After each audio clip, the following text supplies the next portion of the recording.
Me confirman que se esté viendo la presentación.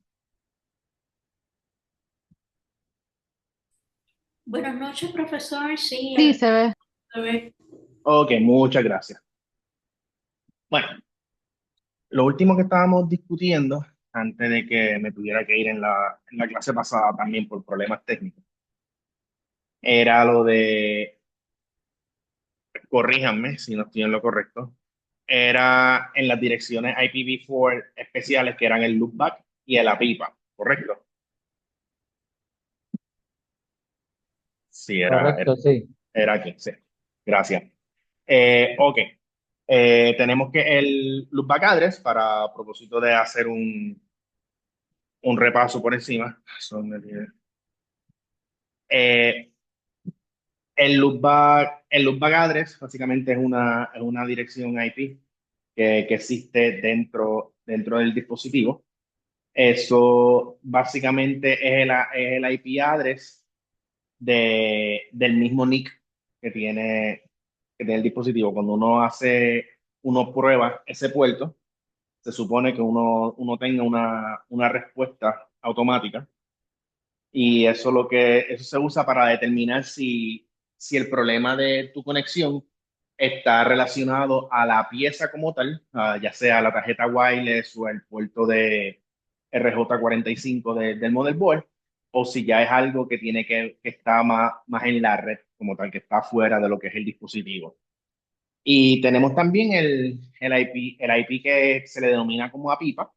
Este es el que se designa cuando no se le puede asignar un IP address, cuando ese DHCP, ese servidor de DHCP, no puede asignarle un IP a esa máquina, o la máquina no puede adquirir, ese dispositivo no puede adquirir ese IP de ese servidor. Pues entonces él se asigna un IP address que comienza en 169.254.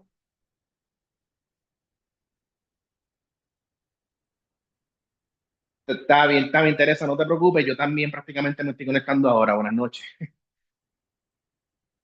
Y, y él se asigna ese IP para no quedarse por ahí sin ningún identificador dentro de la red. Cuando usted encuentre un dispositivo que el IP address comience en 169.254, quiere decir que ese dispositivo está teniendo algún tipo de problemas para poder adquirir un IP address. Y ese IP address esa pipa, pues significa que hay algún problemita de alguna índole, generalmente.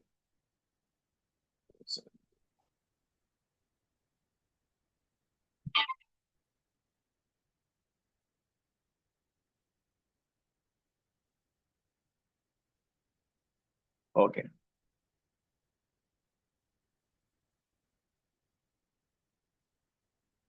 Ok, tenemos el IP estático. ¿Qué es el IP estático? Es un IP que se asigna de manera manual. Por lo general, los equipos, cuando entran a una red, tenemos algún otro equipo, alguna interfaz, algún servidor que le asigna, o sea, ese dispositivo jala un IP y se le asigna un IP de manera automática. En algunas circunstancias, en algunas instancias, tú no quieres que ciertos dispositivos estén cambiando constantemente de direcciones IP. Por ejemplo, en una oficina. En una oficina, dispositivos, por ejemplo, como las impresoras, por lo general, se le asigna una IP address.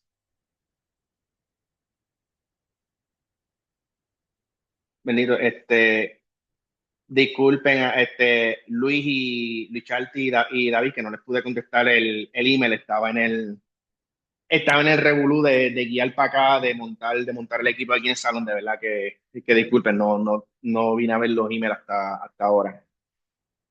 Pues imagínese usted que cada vez que usted cierre la oficina, que culmine el turno laboral, cuando llegan al otro día, alguien va a imprimir un documento al printer y le salga el error de que no hay conexión al printer, la computadora no encuentra la impresora. Y cuando usted va y verifica, es que la computadora no puede encontrar el printer porque el printer cambió el IP address. Entonces, cada vez que usted apague, que usted termine el turno laboral, todos esos equipos, cuando vuelven a reiniciar, van a reiniciar y la mayor parte de los casos van a tener un IP nuevo y esos equipos que estaban conectadas previamente a esos dispositivos, pues no los van a encontrar más porque pues, cambió la dirección, se mudó de casa, básicamente. Ahí, como está diciendo Marlon, los servidores y las impresoras, por lo general, uno quiere tenerle con IP estático porque uno quiere que esos dispositivos estén siempre en el mismo sitio. Es práctico y es conveniente. Las impresoras es algo que se está usando constantemente y pues el servidor pues le está manejando todos los dispositivos. Los dispositivos deben ser capaces de poder encontrar siempre esos equipos dentro de la red. Y como usted lo hace, usted le asigna un IP estático, un IP que usted sabe que pertenece a ese dispositivo y, y un IP que usted le va a poder configurar a los equipos que necesiten recursos de esos otros dispositivos.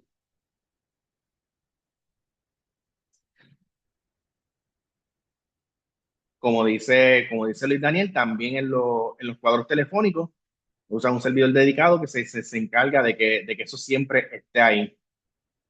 Tenemos lo que es los IP dinámicos, la asignación dinámica. Es el método más eficiente para asignar direcciones a IP.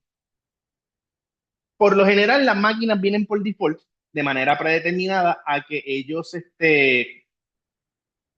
busquen y agarren un IP de manera automática.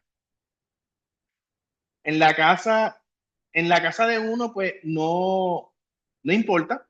En realidad no importa que los equipos estén, estén asignándose. Me llegó voy a hacer un paréntesis aquí. Hubo un apagón parece que semi-general por un relevo de carga. Y hay un montón de gente sin luz. So que posiblemente no me llegue la luz a mí en buen tiempo y a lo mejor a algunos de ustedes también se les vaya en algún momento. Os dejo saber por si acaso. En la residencia, pues, por lo general no hay tantos equipos como los que usted, pues, quiera mantener un tracking de que esto tiene que estar aquí, esto tiene que estar acá al otro lado. Las impresoras que uno usa en la residencia normalmente están en la red, uno se conecta directamente a ellos a través de, a través de la red, porque están en la misma red de los demás dispositivos, o están conectados por cable, o se conectan por Bluetooth. Y a menos que usted tenga una configuración bastante específica en su casa, usted esté haciendo algún proyecto bastante específico, pues por lo general, usted no tiene que asignarle IP un IP distinto a cada dispositivo. Porque en este caso, la asignación de IP dinámico, pues, pues es conveniente porque ya le asigna un IP address automático cada vez que ese dispositivo se conecta a la red.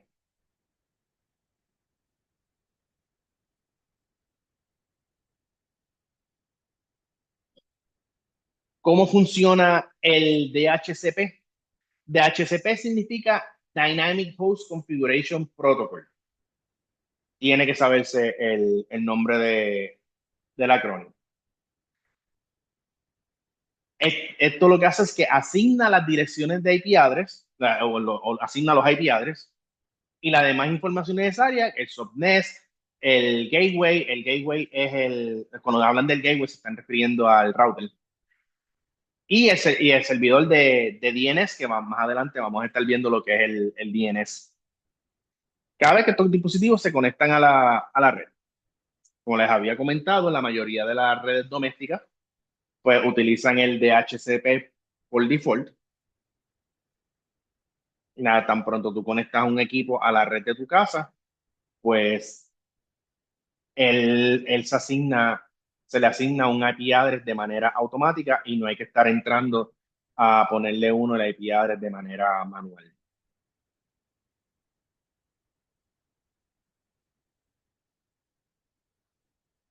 DHCP fue introducido en 1993 para reemplazar lo que era BootTP, BootTP, bueno, por lo menos así era que yo lo conocía. Y, y esto lo que hace, y la manera en que trabaja el DHCP es que él tiene un pool que tiene una base de, de IPs o un scope, no, tiene como que unos parámetros, tiene un rango. Y cada vez que se conecta un dispositivo, el DHCP jala un IP address que él tenga guardado ahí y y le asigna el IP address, el subnet mask y todo lo que necesita para poder entrar ese dispositivo a la red. Si ustedes ven ahí en la gráfica, ustedes pueden ver que tenemos el servidor que está asignando los IP. Asigna 192.168.1.100, punto 101, punto 102 y así sucesivamente. Él va asignando IP distintos a cada dispositivo que se conecte a la red. Ahí. Disculpen, se cayó no, sí, se cayó el share, disculpen. Pero yo todavía te estoy escuchando. Ok, sí, no, gracias, fue a mí que tumbé el share. Me confirman que vean la presentación de nuevo. Sí, profesor, yo lo estoy viendo. Ok, gracias, Francis. Ok, tenemos la pipa. La pipa es el Automatic Private IP Address. Es un método de backup que se utiliza cuando el DHCP falla o porque por alguna razón esa máquina no puede jalar un IP address, no se le puede asignar un IP address de manera automática.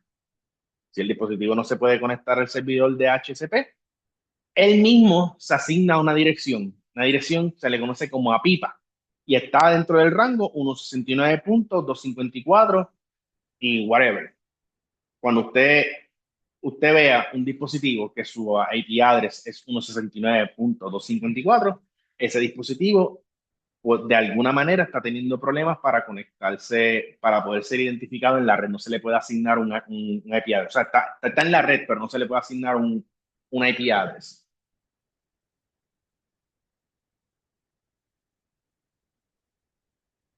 Asignación manual de IP.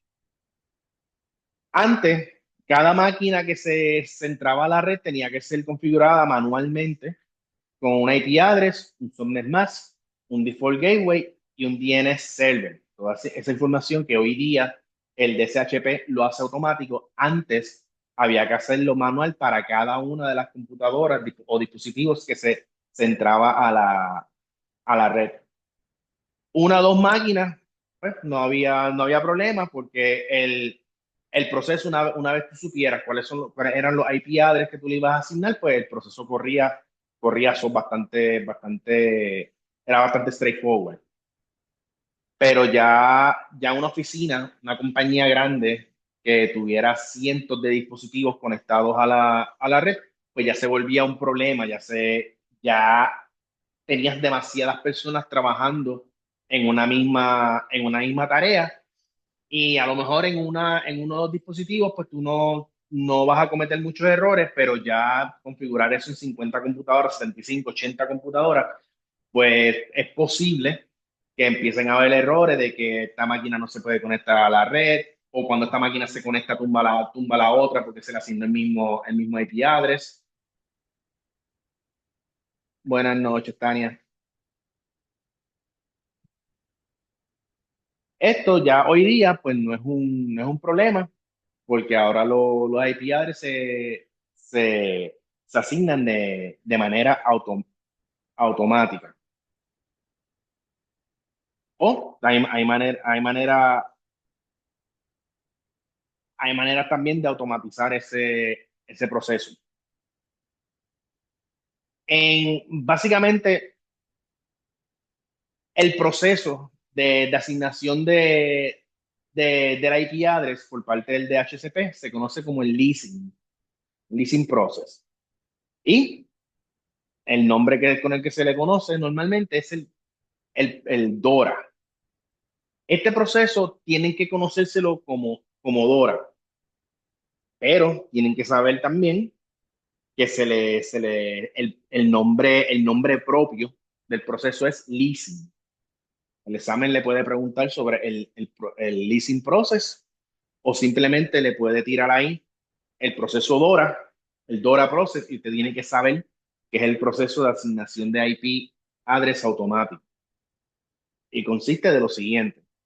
El descubrimiento, discover, eso el dispositivo envía una solicitud pidiendo una dirección de IP. Ahí el servidor le hace una oferta. Te dice, pues mira, tengo esta dirección IP, la tengo disponible. Entonces, vuelvo otra vez al cliente. El cliente es la máquina que se está conectando a la red, que está solicitando una dirección IP.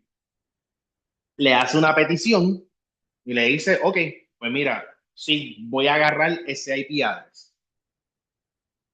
Y por último, está el acknowledgement, que ahí el servidor confirma que ese IP address ahora está asignado al dispositivo por un periodo específico. Por lo general es mientras el equipo esté conectado a la red. Se supone que de manera automática no hayan dos dispositivos con el mismo IP address. De manera, cuando se hace manual, sí, eso era uno de los errores que comúnmente pasaba, que habían dos equipos con el mismo IP address, y lo que pasaba muchas veces era que cuando un equipo entraba a la red, desconectaba al otro, porque le quitaba el IP.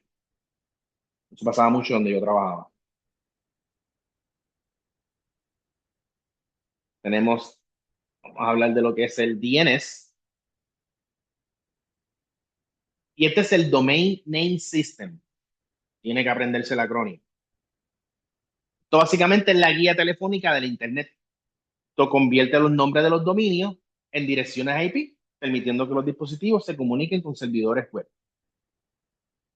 Recuerden que las computadoras no leen y no se comunican con el alfabeto como lo hacemos nosotros.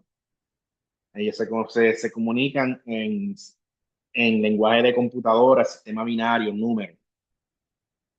So que cuando usted va a entrar, digamos, a google.com, la máquina en realidad está entrando a una IP,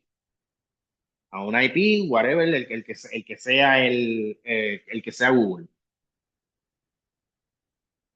El Domain Name System lo que hace es que traduce ese número, esa dirección IP, la traduce en un nombre. En este caso tenemos diontraining.com o google.com. Cuando usted va a hacer una búsqueda en Internet, en la barra del URL, usted puede escribir google.com o usted puede escribir el IP address de Google si usted se lo sabe. Claro está, es mucho más fácil uno aprenderse un nombre que aprenderse una dirección de IP. Y para eso es que está ese sistema, para evitar que usted tenga que. Es como los números de teléfono.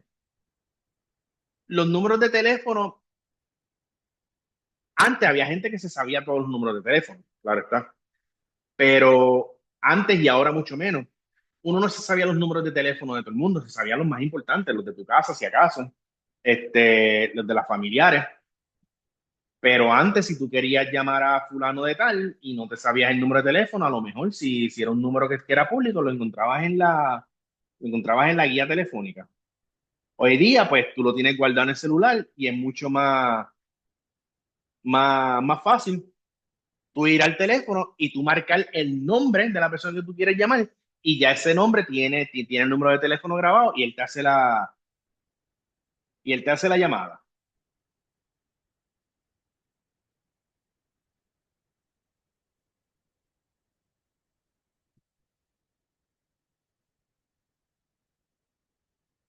Y CAN, Sofía, eso es el registro, eso es la organización que mantiene el registro de los teléfonos, los nombres, ¿eh? Una base de datos.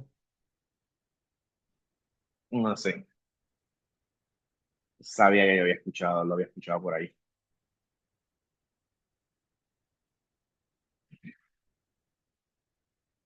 Ah, wow, non-profit.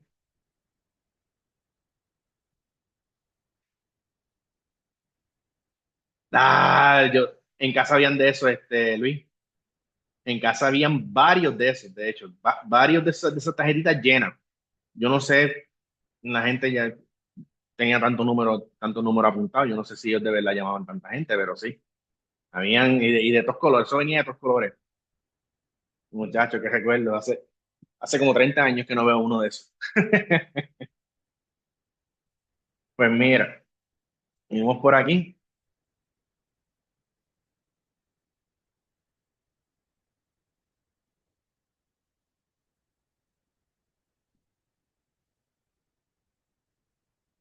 Tenemos lo que es el VLAN. VLAN, esto en la certificación de A+, esto se toca bien por encima. El examen de certificación de A+, no les va a pedir a ustedes que segmenten una red o que creen un VLAN, pero sí tienen que saber lo que es un VLAN porque les pueden venir preguntas generales de, de este concepto. ¿Y qué es el VLAN? Pues el VLAN básicamente es una segmentación de una red, permite crear agrupaciones lógicas de dispositivos en la misma red física. Eh, Básicamente, si tú quieres crear múltiples redes y pues no lo haces a través de un link VLAN, pues posiblemente tú tengas que poner múltiples routers. Este router para esta gente, este router para esta gente, este router para esta otra gente. Con el VLAN tú puedes coger ya esa misma red que tú tienes y segmentarla en distintas redes más pequeñas y que esas redes trabajen de manera independiente y no se vean una a las otras si así lo quiere configurar. Sin los binanes, todos los dispositivos conectados a un layer 2 switch están en el mismo dominio. O sea, que cualquier cosa que se envíe a través de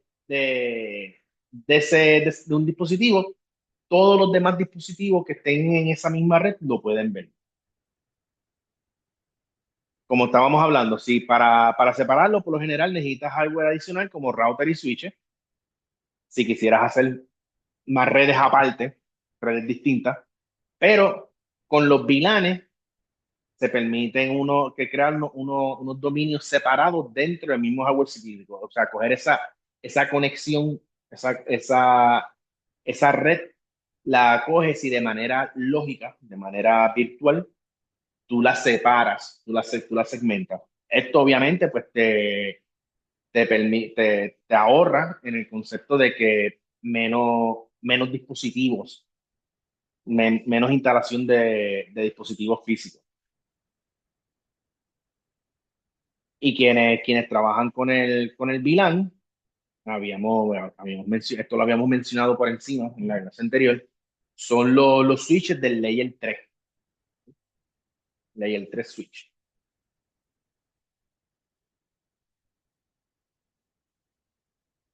Y por ende, menos puntos de errores. Correcto, Luis.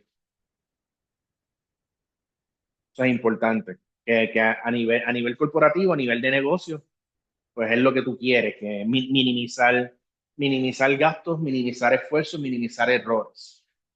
Ujú.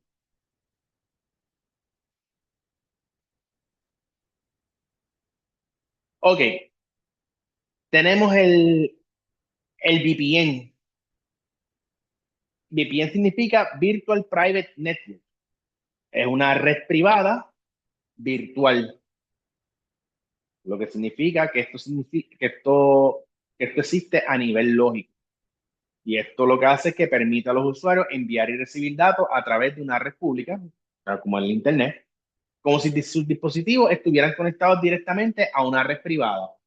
Esto se ve mucho en los teléfonos, en las compañías. Por ejemplo, usted llama por ponerlo, usted llama al banco y, y esa llamada que usted hace, entra el Banco Popular, tiene unos call centers, lo tiene en Mayagüez y tiene otro en Guaynabo. Pues cuando usted llama al Banco Popular, su llamada está llegando a Mayagüez y Guaynabo como si esos dos call centers estuvieran en un mismo edificio. Eso lo hacen a través de un VPN y su llamada la pueden coger tanto en Mayagüez o la pueden coger en Guaynabo. Y eso pues obviamente usted no se entera, pero es porque esos teléfonos están instalados, están corriendo en un VPN. Esto permite una comunicación segura mediante la creación de un túnel cifrado. Cuando estamos hablando de un túnel cifrado, estamos hablando, cuando algo está cifrado, algo tiene seguridad entre el dispositivo del usuario y la red privada.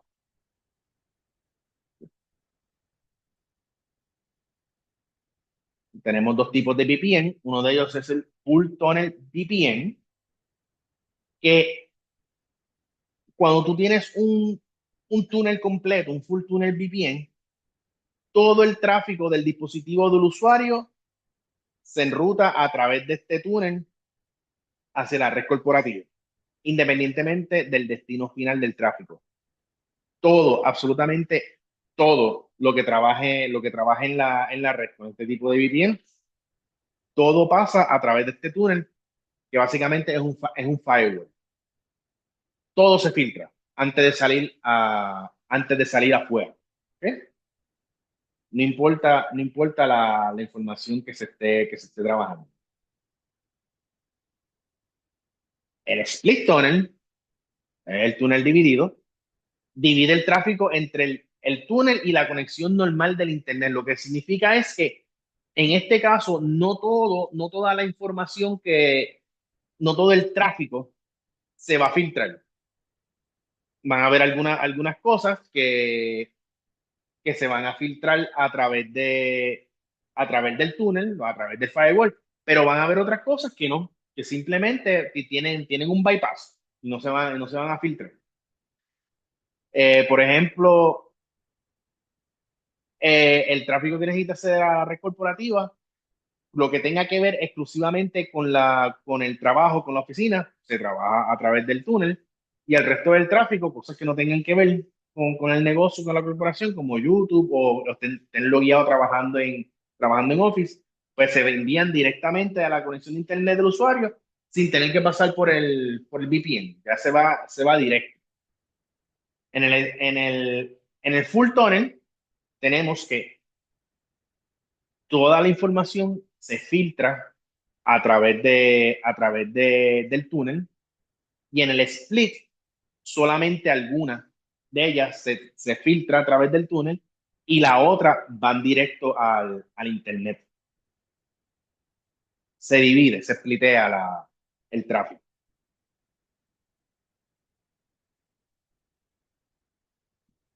Los protocolos de encripción usados en los VPN. Ok. Esto también, para propósitos de A+, no les va a entrar en detalle. A ver, no les va a pedir que sepan en detalle lo que significa lo que es SSL, lo que es TLS, lo que es IPsec, pero sí va a esperar que usted, si ve, por ejemplo, IPsec, usted lo pueda asociar con que es un protocolo de encripción en un VPN. Usted pueda asociar, asociar los dos términos. Sí, salen Luis, pero como estaba diciendo, no tienes que conocerte el detalle, pero sí por lo menos saber que, que estos tres protocolos pertenecen al VPN. Que si los ves en el examen, pues saber no tienes que saber cómo trabajan al detalle. Ya eso es el Network Plus. Sí se trabajan con estos tres y se trabajan con un montón más. El VPN tienen, ¿sabes? Y lo que es Voice over IP, hay un montón de protocolos que se ven full en en la certificación de Network Plus. Pero por lo menos para iPlus, con que te conozcas solamente los términos de manera general y que los puedes relacionar uno con los otros, pues ya basta. Pues VPN por lo general usa tres principales, que es el Secure Socket Layer, que esto se utiliza a través de navegadores de web, el TLS, que es Transport Layer Security, y el IPsec, Internet Protocol Security. Con que usted pueda identificar esos tres protocolos que pertenecen al VPN, usted está bien en el examen, por lo menos en A+.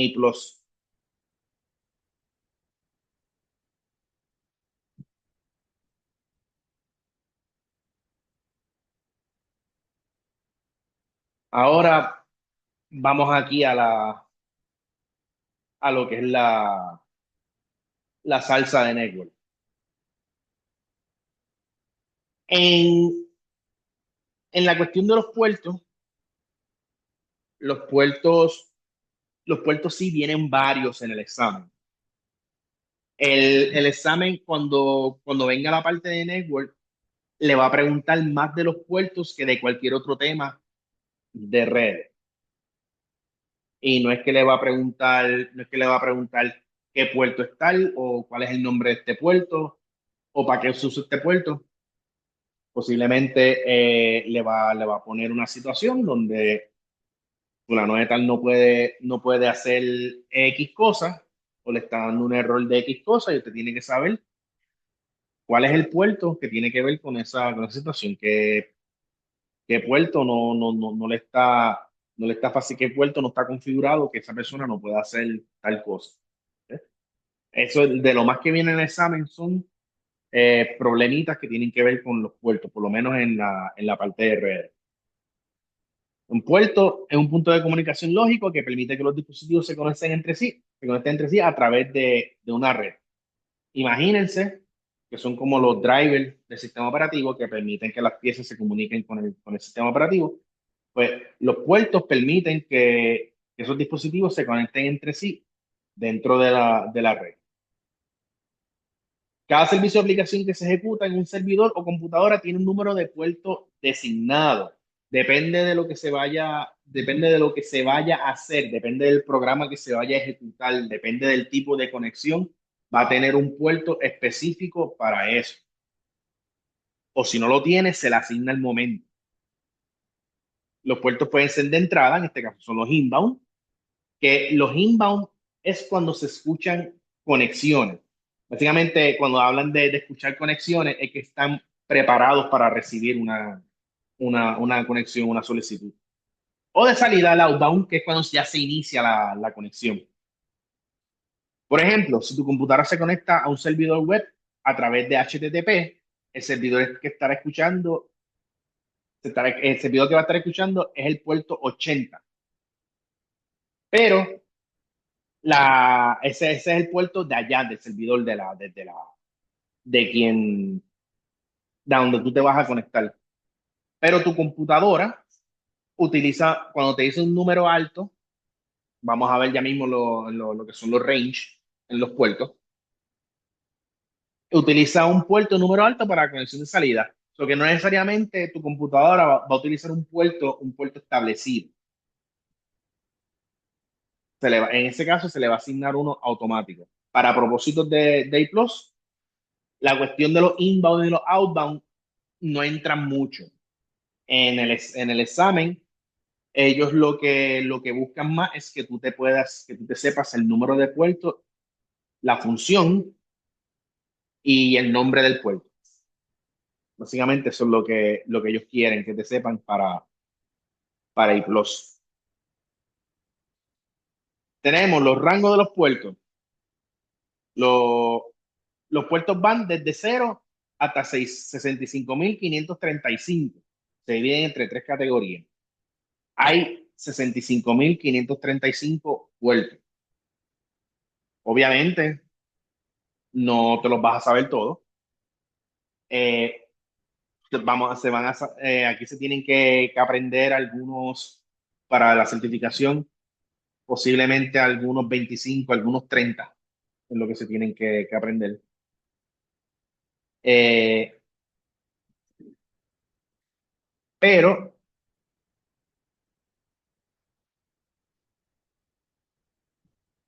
a ver, si lo que envió, en la tablita que envió Daniel, déjame ver los FTP, Seguridad de Internet, bienes.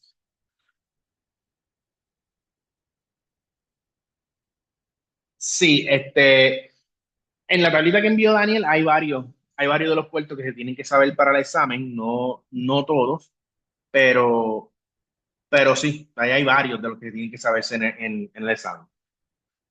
Cuando vayan a coger Network Plus, pues ya el número de puertos con el que usted tiene que trabajar tiene que saberse, pues posiblemente esté rondando los 200 puertos y pico, los 200 y pico. Y ya después de eso, pues va a depender de lo que usted está haciendo, dónde usted se vaya a trabajar, que van a trabajar con algunos puertos específicos. Aquí tenemos que los puertos, los well-known ports, los puertos bien conocidos, están ya predeterminados para servicios ampliamente utilizados. Por ejemplo, HTTP, que es el puerto 80, y HTTPS, que es el puerto 443. Son los dos, ambos puertos te conectan al Internet, lo único que uno de ellos te conecta de manera segura y el otro no tiene seguridad. Tenemos los puertos registrados. Estos corren del 1024 al 49.151 y están asignados a servicios propietarios como el Microsoft SQL, que es el puerto 1433. Únicamente SQL va a hacer una conexión a través del puerto 1433. ¿Por qué? Porque está registrado a ese servicio. Si solamente ese servicio va a utilizar ese puerto. Dímelo, Luis. Es que para el caso de SQL, el puerto por defecto es 1433, pero tú puedes configurar otro número de puertos, o sea, pues lo puedes cambiar, pero por defecto, que viene como por de fábrica, es ese puerto. Exacto, ese puerto, el 1433 es de SQL. Ese es el que viene por default y está registrado para ese servicio. Exacto, sí, pero todo lo demás obviamente puede conectarse. Todo lo que estoy utilizando ese servicio pueden utilizar otros puertos para. Pero SQL como tal, ese puerto 1433 es de SQL exclusivo. Está registrado ese servicio.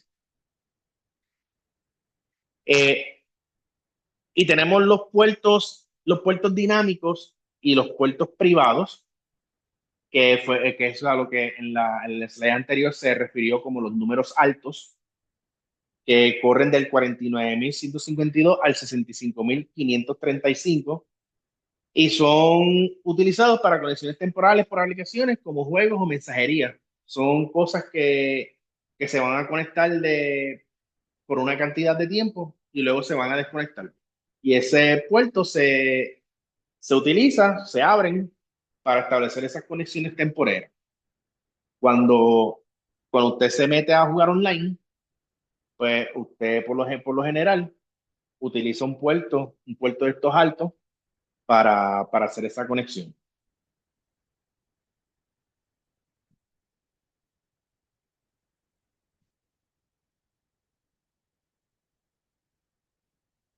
Puertos y protocolos importantes. Tenemos el File Transfer Protocol o FTP.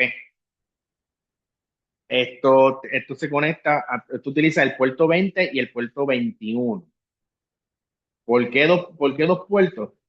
Porque uno transfiere la data entre el cliente y el servidor, que es el puerto 20, y el control instruye comandos y recibe respuestas, que es el puerto 21. Para propósitos de examen, usted tiene que saber que se utiliza para transferir archivos en una red y que no es seguro, ya que los datos se envían en lo que se conoce como plain text, texto plano, no están cifrados. Cualquiera puede ver lo que se está enviando a través de ese puerto.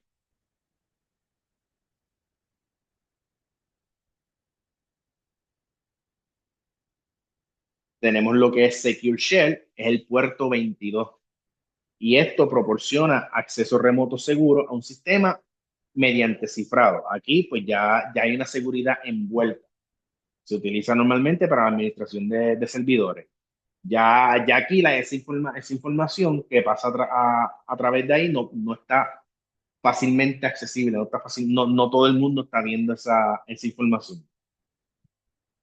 Entonces, tenemos también lo que es el Secure File Transfer Protocol, que también utiliza el puerto 22. Pero ¿por qué utiliza el mismo puerto que Secure Shell? Porque ese FTP, lo que fue el que vimos anteriormente, está utilizando Secure Shell para cifrar la información que pasa a través de ese puerto. Y como está utilizando Secure Shell, se convierte en el Secure File Transfer Protocol y corre dentro del mismo puerto de Secure Shell. Para que lo tengan en mente, que el puerto 22 puedan hacer referencia a lo que es Secure Shell, que es que es lo que eh, da ese acceso seguro al sistema. Y cuando tú usas FTP a través de Secure Shell, pues se convierte en Secure File Transfer Protocol y en vez de utilizar el puerto 20 o el puerto 21, utiliza el puerto 22.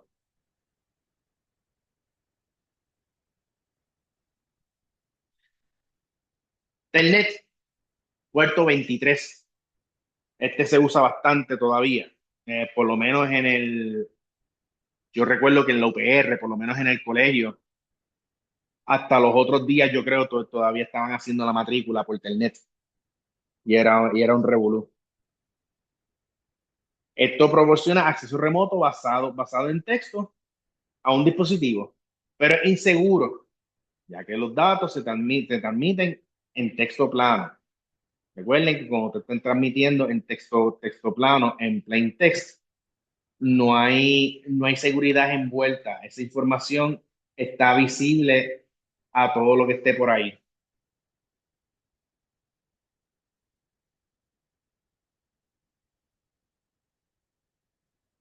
Aquí tenemos. Todo esto después yo se los voy a dar en una tablita más organizado.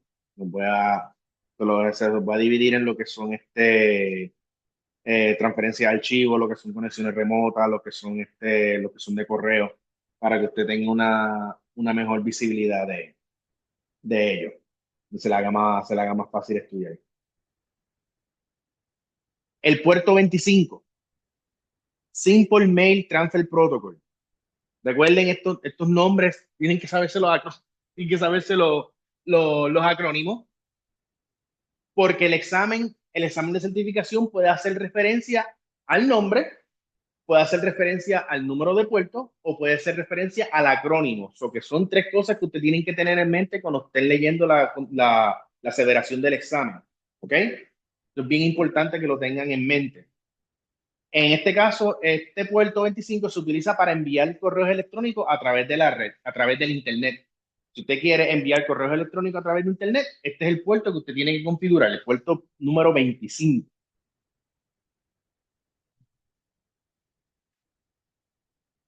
El DNS, que hablamos ahorita del Domain Name System. El puerto 53 convierte los nombres de dominio, como diontrain.com, en direcciones IP y viceversa. Que yo le había dicho que usted puede entrar a Google, entrar al URL, usted puede entrar como google.com, usted va a entrar y también usted puede entrar introduciendo el número de IP address de Google y como quiera le va a llevar, se lo va a cambiar, le va a cambiar el nombre a Google y lo va a llevar a la página. Entonces tenemos por aquí, por acá, el, el DHCP, que es los,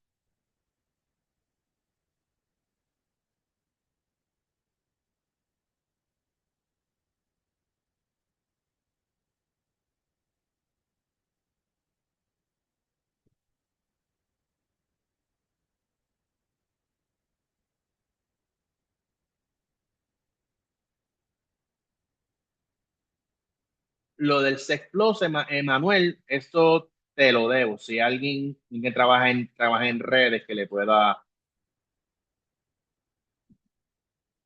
aquí contestar a Emanuel.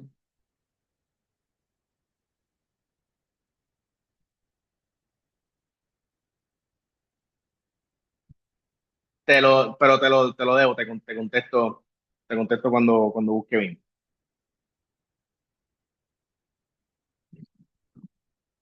Lo tengo por ahí apuntado. El DHCP, que es el Dynamic Host Configuration Protocol, se conecta el servidor a través de, el servidor trabaja en el puerto 67 y en el puerto 68 el cliente. Y esto ya habíamos hablado, que es lo que asigna automáticamente las direcciones IP y otras configuraciones de red a los clientes. Entonces ya sabíamos que lo que hacía era manejar la asignación automática de las direcciones IP.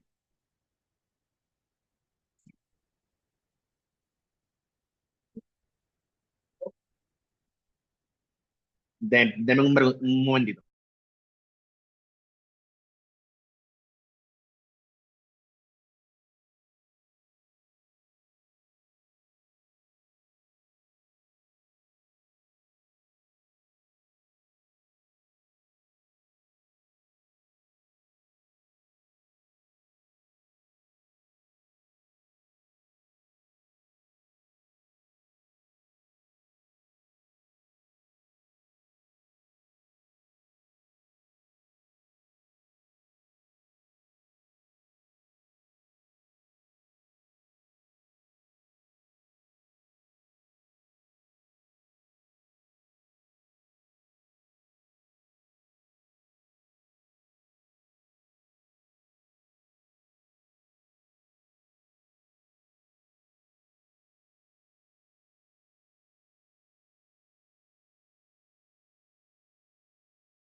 Ajá, disculpen, por aquí.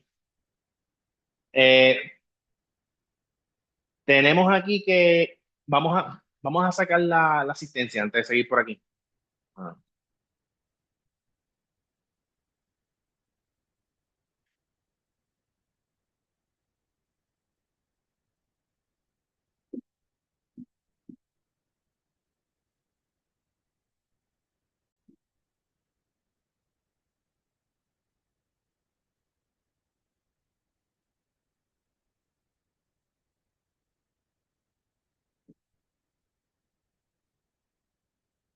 ok, tenemos, tenemos los siguientes dos puertos, son el HTTP, Hypertext Transfer Protocol, es el puerto 80. ¿A qué le suena el HTTP y HTTPS? ¿A qué le suena? Ustedes lo primero que ustedes piensan. Seguridad. El HTTP es la navegación plana y HTTPS es segura. Exacto. Pero más sencillo. Más sencillo, navegación a través del Internet. ¿Eh? Eh, tenemos, como ya habían mencionado, como ya han mencionado, el Hypertext Transfer Protocol, HTTP, que se conecta por el puerto 80, no es seguro, está considerado que no es seguro. Y aquí dice que no se debería utilizar para navegar la web.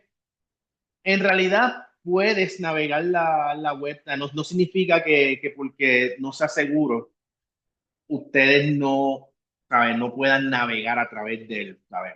Y ustedes van a ver si es seguro o no, porque por lo general ellos tienen un candadito o que tienen un candado color rojo, el candado está abierto. Este, eso es lo que, pero eso es lo que significa es que la información que usted ponga en esa página podría ser visible a un tercero. Eh, y tampoco, ¿sabe? Esas páginas, pues usted no debería estar poniendo números de tarjetas de crédito, usted no debería estar poniendo información personal, porque no, esa data que usted está poniendo ahí no va a estar segura.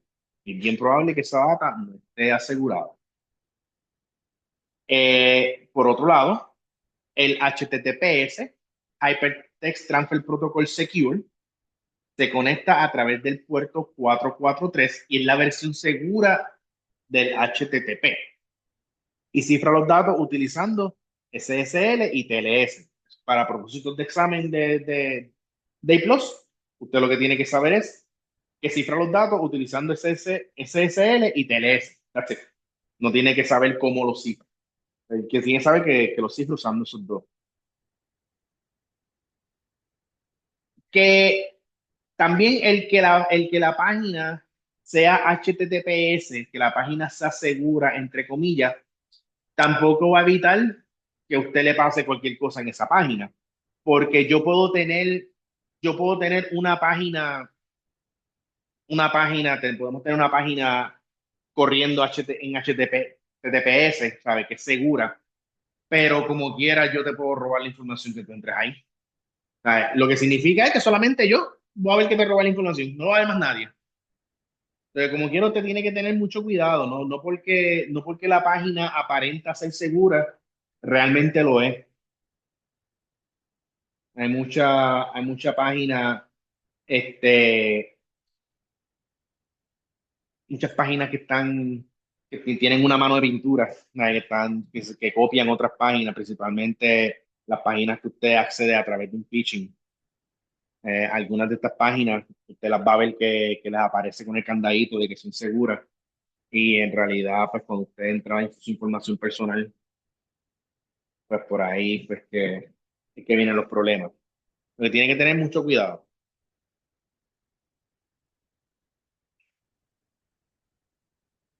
POP3, esto es un puerto de correo electrónico. Utiliza el puerto 110 y esto por lo general se usa ya a niveles corporativos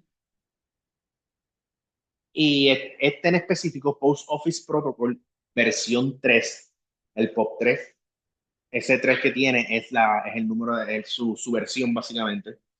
Post Office Protocol versión 3 recupera correos electrónicos desde un servidor remoto utilizado para correos entrantes, para correos recibidos. Eh, con el POP3, por ejemplo, si usted, digamos que usted está trabajando, usted recibe su email en la computadora del trabajo, usted abrió ese email, usted lo descargó, pues cuando usted descarga ese email a su computadora del trabajo, ya ese email usted no va a tener acceso a él en ningún otro dispositivo, porque ya básicamente usted lo sacó de donde estaba y lo descargó a su dispositivo del trabajo. En este caso no se permite la sincronización.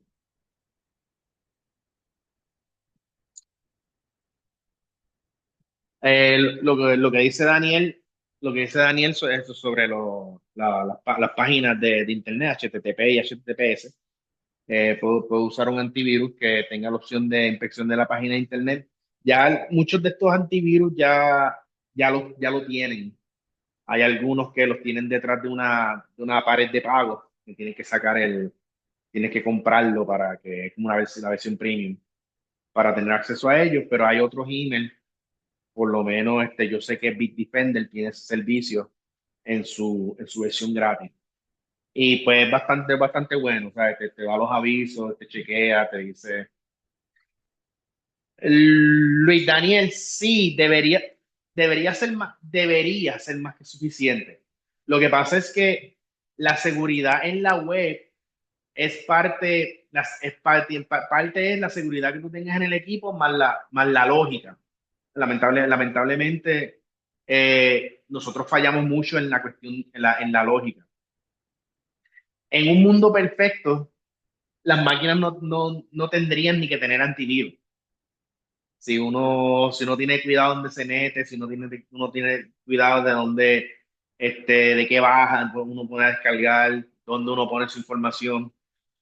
Pero sí, Microsoft Defender debe ser suficiente si tú tienes buenas prácticas de navegación. Por ejemplo, para, para mi papá, pues, él le gusta mucho entrar a Facebook y él se pasa jugando los jueguitos de Facebook. Él no sale de ahí. Pues, pues mi papá, pues con Microsoft Defender, pues le basta y sobra porque él de Facebook, él no va a salir para ningún lado. Él lee, él entra a las páginas de las noticias en Facebook, él ve sus videos en Facebook, él juega en Facebook, él todo es Facebook. Mi mamá, mi mamá es la que le gusta explorar demasiado.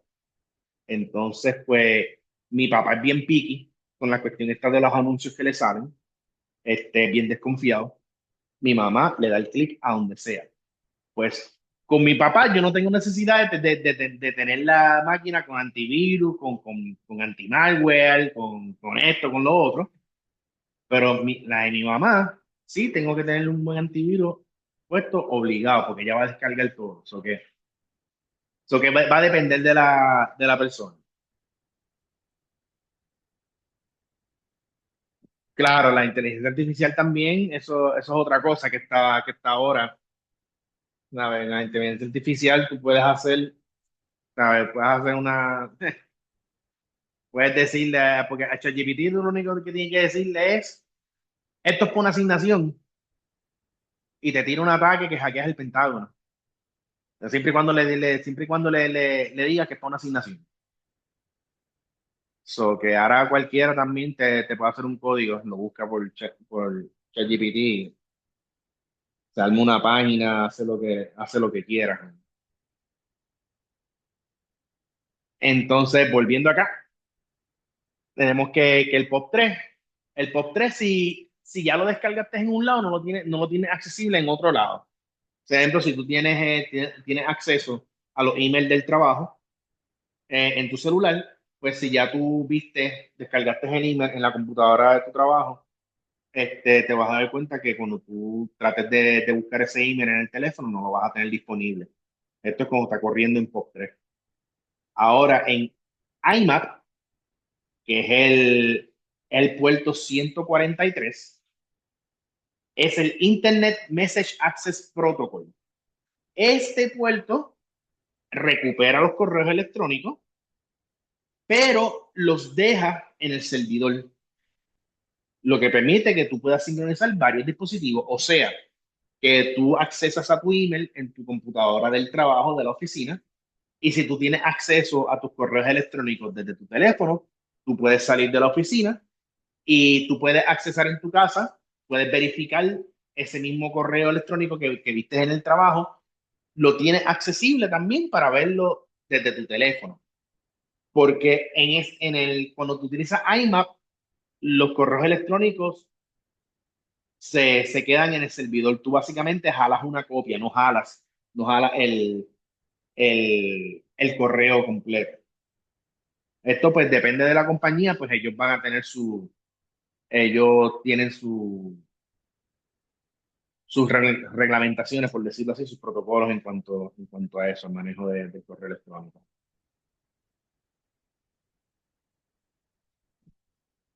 NetBIOS son los puertos 137, 139. Yo honestamente yo no recuerdo que en el examen me haya venido, me hayan preguntado nada de NetBIOS, pero de todas maneras, pues ahí está. Porque es un puerto importante, que aunque a mí no haya venido en el examen, no significa que a ustedes no le vengan. Y esto permite compartir archivos e impresoras en una red local. Esto es mayormente en Windows. Esto es lo que le permite a usted poder, poder poner archivos en distintos lugares en la red y y poder tener acceso a esos printers dentro de la red usted poder imprimir a cualquier impresora que usted tenga disponible dentro de esa red para poder imprimir.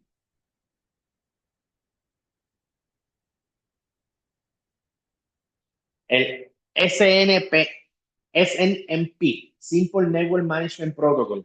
Aquí tienen que tener cuidado porque se parece mucho a, al puerto de correo electrónico, al Simple Mail Protocol. ¿Ok? Tienen que tener cuidado principalmente cuando estén trabajando con los acrónimos. Los acrónimos se parecen mucho. Puede haber mucha confusión ahí. Y esto funciona en el puerto 161 y 162.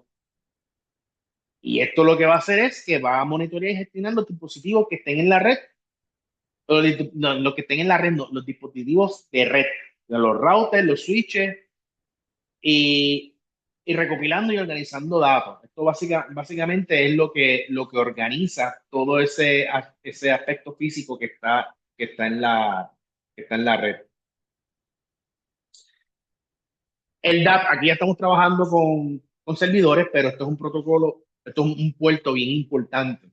Es el puerto 389 y esto proporciona servicios de directorio, Lightweight Directory Access Protocol, el DAP. Cuando ustedes le mencionen el DAP, usted tiene que rápido internalizar que están hablando de un servidor y utiliza el puerto 389. Proporciona servicios de directorio permitiendo buscar usuarios, grupos y dispositivos en la red. Active Directory. William, Cuéntame, Marlon. Marlon por acá habla. Voy a decir algo sobre ese servicio, Cuéntame. ¿verdad? Que los va a ayudar mucho a evitarse situaciones. Como dijo William ahorita, es bien importante la configuración ¿verdad? Que William nos dijo que hay cosas vulnerables y hay errores en los sistemas, pero también es la lógica que uno tiene y las cosas de uno configurarlas. No voy a tirar al medio, pero fue una entidad del gobierno.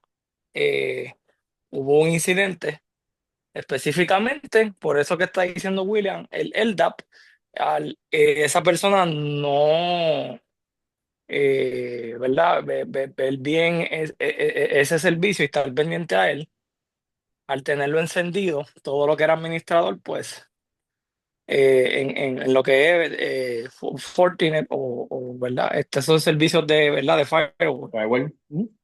Al tenerlo enlazado con el firewall, cuando se creaba en el Active Directory una cuenta de administrador, pues esa cuenta de administrador se creaba automáticamente en el Forti. Hubo un Mm, servicio que se creó de SQL Service. ujú.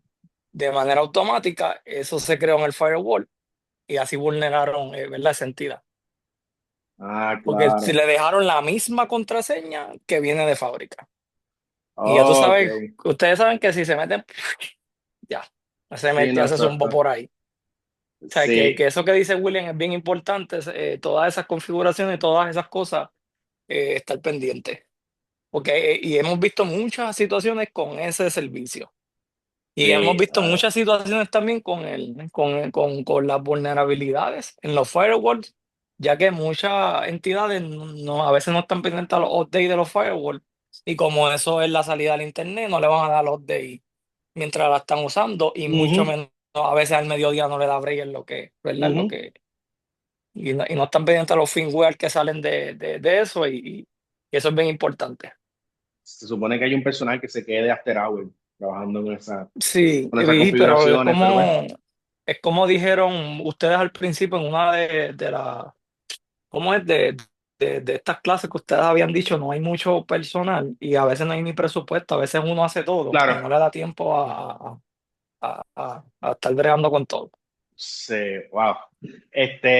Por si acaso, para los que a lo mejor alguien aquí no sabe lo que son SQL, cuando estamos hablando de SQL, son bases de datos.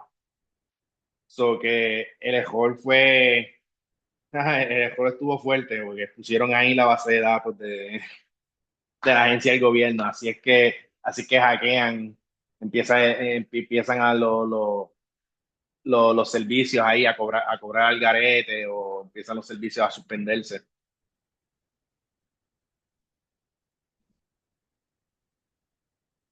Eh, sí, Daniel, aplicar lo que es el Zero, y aplicar lo que es el Zero Trust, ¿sabes? Lo que es el Zero Trust. No confiar en nadie, todo el mundo, todo el mundo te quiere hackear, todo el mundo te quiere robar la identidad, todo el mundo, por lo menos cuando estás trabajando en una corporación, ¿ves? A nivel personal, pues uno lo coge un poquito más suave, pero si estás trabajando con algo de una agencia del gobierno, estás trabajando para una compañía, pues si estás en IT, pues tú tienes que pensar como el hacker y pensar que todo el mundo te quiere hacer daño, te quiere hackear.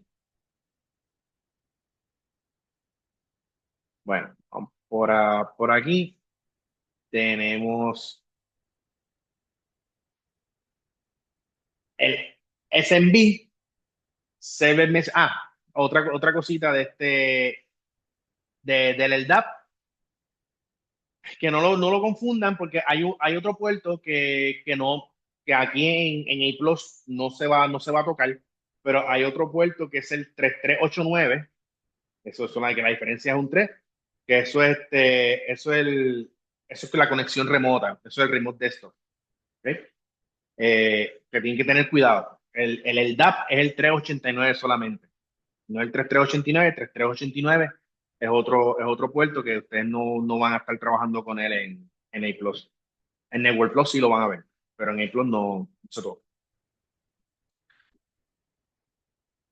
SMB, Server Message Block, utiliza el puerto 445.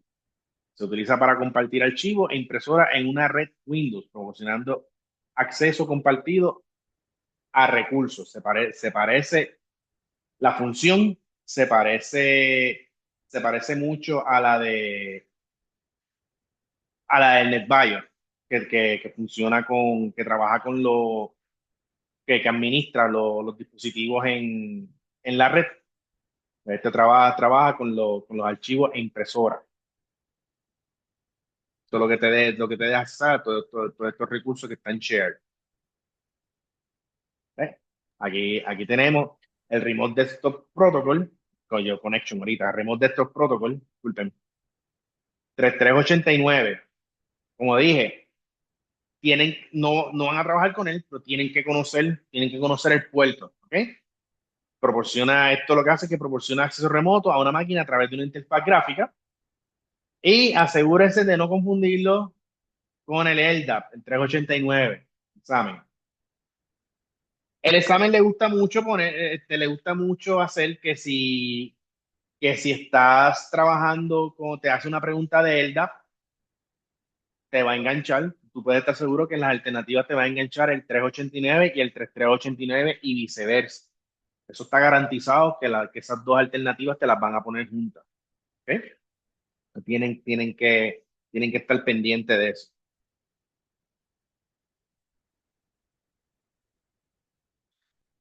¿No? El TCP,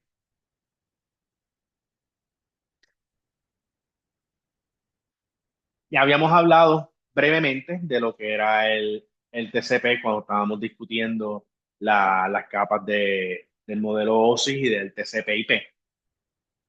Y el TCP es el Transmission Control Protocol, un protocolo orientado a la conexión.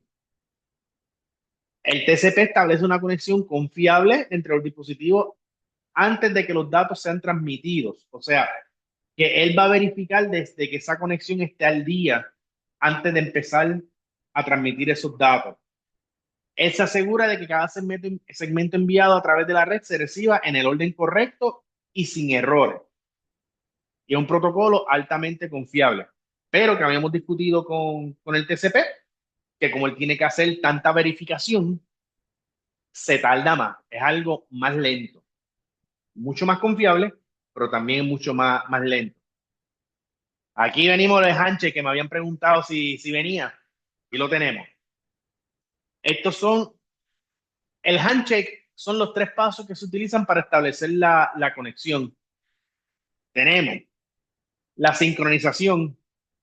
El cliente envía un paquete al servidor para iniciar una conexión. O sea, te encontraste con alguien en la calle y lo saludaste, le dijiste hola.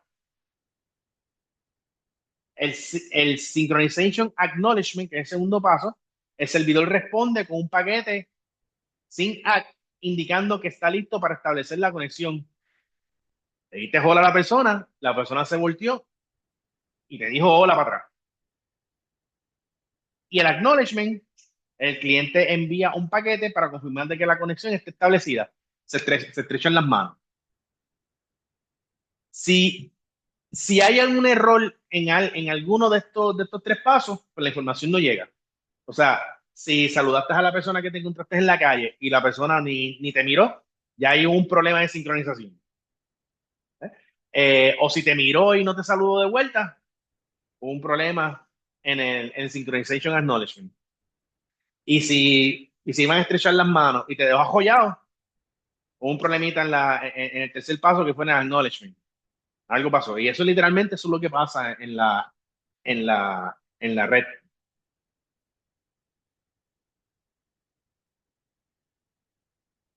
Y tenemos el UDP, User Datagram Protocol. Es un protocolo sin conexión. Y a diferencia del TCP, UDP no establece una conexión antes de enviar los datos, sino garantiza que los datos sean recibidos. El UDP envía datagramas sin esperar confirmaciones ni retransmisiones, lo que lo hace menos confiable, pero mucho más rápido y eficiente para ciertos tipos de datos.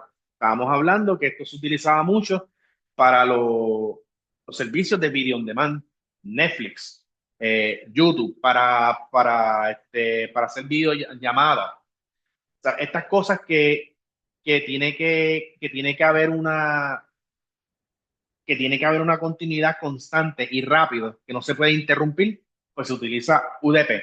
Porque imagínense usted que se use TCP y usted está viendo la película dura hora y media y usted la ve en 4 horas.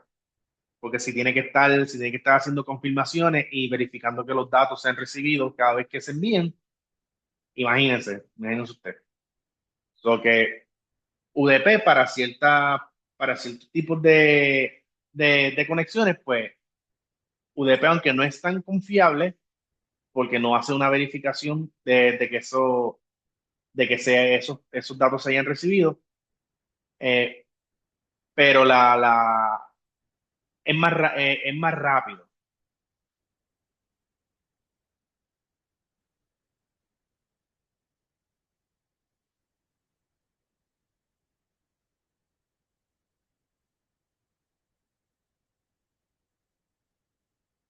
Contra Luis, fue bajo, ¿viste? Un golpe bajo ahí. Pero sí, wow. Este, pero lo que dice Luis, es verdad, ¿sabes? Eh, cuando, cuando no pudo validar la data, simplemente se me cayó la conexión y ya. Si estuviera corriendo en TCP, a lo mejor no se me caía la conexión, pero créanme que no me iban a entender nada de lo que les estuviera diciendo, porque la voz se hubiera estado interrumpiendo cada ciertos segundos. Pero, pero váyame. Quedó buena, Luis. ¿Cuándo utilizar el TCP? Pues cuando la confiabilidad es crucial.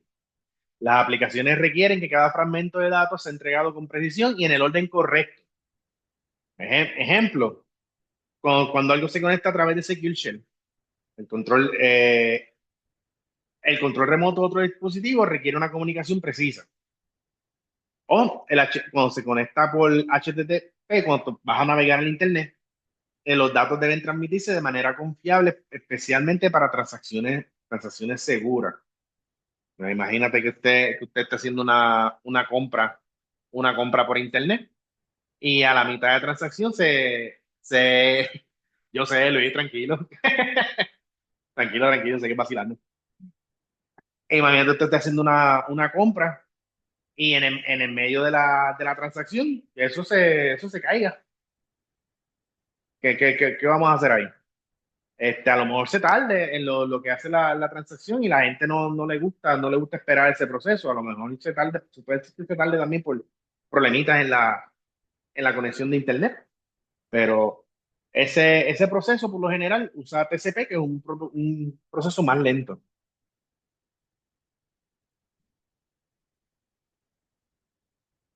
¿De cuándo usar UDP? Se utiliza cuando la velocidad y la eficiencia son más importantes que la confiabilidad. Ideal para aplicaciones donde la pérdida de algunos paquetes de datos no afecta significativamente la experiencia del usuario. Ejemplo, streaming de vídeo y audio. La pérdida de algunos paquetes no afecta de manera notable la transmisión. Cuando usted está viendo un video en YouTube, está viendo una película y usted ve que esa imagen de momento se empieza a pixelar y se empieza a pixelar y a pixelar y a pixelar y llega un punto en que usted no la puede ver, no puede discernir lo que está pasando en la pantalla, pero aún así la película, el video sigue corriendo. Pues es porque se transmite en UDP.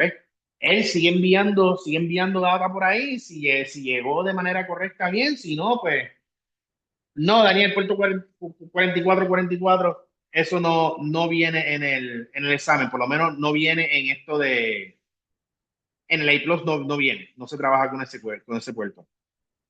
Este, eso, eso yo creo que eso se empiezan a trabajar en security, yo creo que se ve ese puerto en security o en pentest. Yo creo que se viene a trabajar con ese puerto. Este, pero las consultas de DNS, esas consultas deben ser rápidas. Si se pierde un paquete, pues simplemente se envía otra vez nuevamente. Y los juegos en línea, importantísimo para muchos. Juegas Call of Duty, eso para poder dar ese snipear a uno, coger con el sniper y hacer un headshot, eso tiene que estar corriendo a las millas, porque si no, aquí en Puerto Rico nosotros tenemos que jugar Call of Duty, tenemos que apuntar como 3 pies como 3 pies para el lado, para poder hacer un headshot. En lo que llega la información, ya lo otro allá afuera ha cogido el mapa completo. Pues, si los juegos online utilizaran TCP, pues prácticamente serían injugables con tanta cosa que hay en los mapas, en los videojuegos, tanta cosa, tanto mapa, tanto cambio de escenario, tantos jugadores. Sería imposible jugar si fuese en TCP, si se tuviera que estar verificando toda la data que se envía. Porque en esos casos, pues, se trabaja con UDP. UDP también pasa lo mismo. Usted va a ver si hay errores, pues se trata de mantener enviando esos datos hasta que no pueda más. Y usted va a ver que se empieza a poner más lento, más lento, más lento, más lento, hasta que en un momento dado se cayó la conexión. Empieza el lag, el monstruo del lag, hasta que lo desconecta de la partida. Y yo sé que la vez anterior le habíamos dicho que nos íbamos a quedar hasta las 9:30, pero estoy en la escuela, voy a venirme para acá y pues tengo en lo que ahora la clase se termina de hecho, que vamos a quitarle aquí